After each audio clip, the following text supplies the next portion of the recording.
Clumsy Clinton. Written by Alan Horsfield. Illustrated by Gary Young. He turned up with a big sunny smile on his face. Mom peeped through the curtains. "It's Uncle Clinton." With a suitcase, she whispered, wide-eyed. "On our doorstep." "We're in for a few laughs then," said Dad with a smile. "Why's that?" I asked. "My brother's always been so clumsy he's dangerous," replied Dad. "He's just a bit awkward," said Mom. Then, she smiled at me. "Answer the door, Misty." "Just be careful, Misty," said Dad, smiling. "Clinton can be quite clumsy." I went to the front door to greet Uncle Clinton. His hair had grown a lot since I last saw him. He wore bright yellow pants with wide suspenders. I couldn't imagine Dad would ever wear pants like that.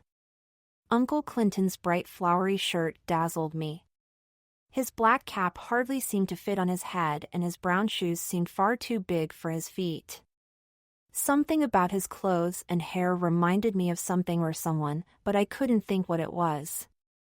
There was a twinkle in Uncle Clinton's eye even though he tripped coming through the door into our living room to say hello to Mom and Dad.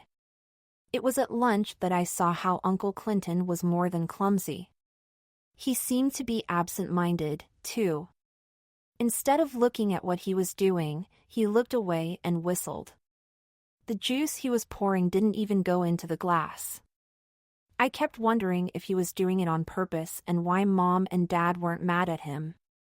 "Misty, why don't you and Uncle Clinton take Scruffy for a walk?" Dad said as soon as lunch was over. Uncle Clinton smiled his sunny smile. As we left the apartment, I heard Dad say again, "He's always been so clumsy he's dangerous." "Maybe just a bit awkward," said Mom. Uncle Clinton heard what they said, and just when I thought his sunny smile would turn into a gray cloud, he winked at me and said, "Being clumsy can be useful." I didn't know what to do or say, so I gave Uncle Clinton Scruffy's leash. Before we knew it, Scruffy had wrapped her leash around Uncle Clinton's big brown shoes. He tried to step away, but before I could steady him, he tumbled and sat down on the path and his cap blew away. I untangled Scruffy and unclipped her leash and she bounded after the cap. Once again, I was reminded of something, but I didn't know what. Maybe it was the way Uncle Clinton smiled as he fell. I looked at Uncle Clinton and he looked at me, and then we sat on the grass. Soon, Scruffy came back with Uncle Clinton's battered cap in her mouth. Uncle Clinton put it on before I could stop him. Yuck! The way he put his cap on again reminded me of something or someone. Later, I told Dad and Mom what had happened, and again Dad said, "He's always been so clumsy he's dangerous." "Well, maybe just a bit awkward," Mom said. "Do you want to come for a longer walk without Scruffy?" I called out to Uncle Clinton. He liked the idea, so I got a bag of grapes and 2 bottles of water and we set out. We found a park bench near where some people were putting up a circus tent. They were noisy and we were quiet. Uncle Clinton uncapped his water bottle and started to drink. I opened the bag of grapes. But just as Uncle Clinton was sitting down, he dropped his water bottle. Water splashed down his front and he let out a cry.